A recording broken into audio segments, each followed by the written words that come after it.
Nga pala mga guys, meron akong natirang pasta at mga lumang gulay at naisipan kong iluto na fried pasta ala Chinese style. Sayang naman kung itatapon ko lang o masisira lang sa rep. So minabuti kong gayatin ang mga gulay at inumpisahan kong i-fried ang pasta. Pero hanggang dun muna tayo at magre-request muna ako ng isang pindot sa subscribe button at samahan mo na rin ng pag-hit sa notification bell para updated ka sa lahat ng gagawin kong o i-upload kong video. At kung hindi kalabisan sa'yo at lalo din akong sasaya at gaganahan sa paggawa ng video, ay i-click mo na rin ang like at share na din ang video. At kung nagawa mo na ang request ko, tara let's umpisahan na natin ang video pagkatapos ng intro.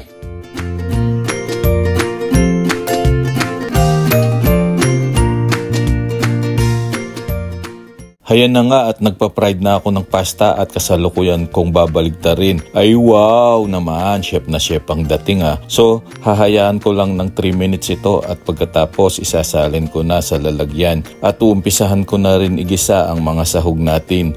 Maglalagay na ako ng olive oil dahil ang olive oil ay maganda sa ating katawan. Kaya ito ang ginamit ko. Sinunod ko na ilagay ang garlic at pag nag-golden brown na ito, isunod ko naman ang onion. Ganun din, antayin na lang natin mag-golden brown. Ilalagay na natin ang pinalambot at pinride kong 1/4 na pork at mix lang ng maigi at sa loob ng 1 minuto, pwede na natin lagyan ng 2 tablespoon na fish sauce. Then mix ulit tapos lagyan natin ng 1 tablespoon na Chinese chili sauce. Pagkaraan ng 30 seconds, lagay natin yung pinagkuluan natin ng pork para lumambot pa ng konti ang pork. Ayun no, ang bango, nanunuot sa ilong ang aroma ng chili sauce. Lagay natin ang 2 tablespoon na spare rib sauce para lalong maglasang pork ang ating niluluto. Then isunod natin ang 1/4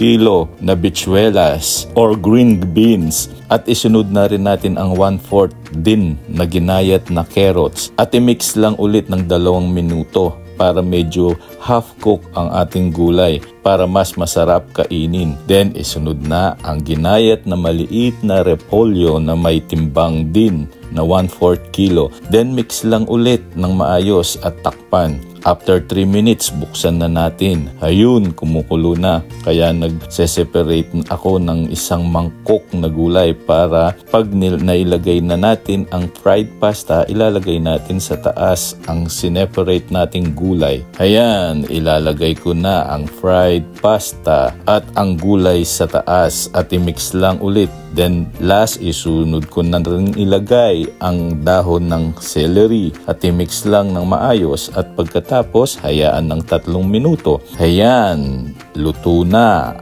At charan!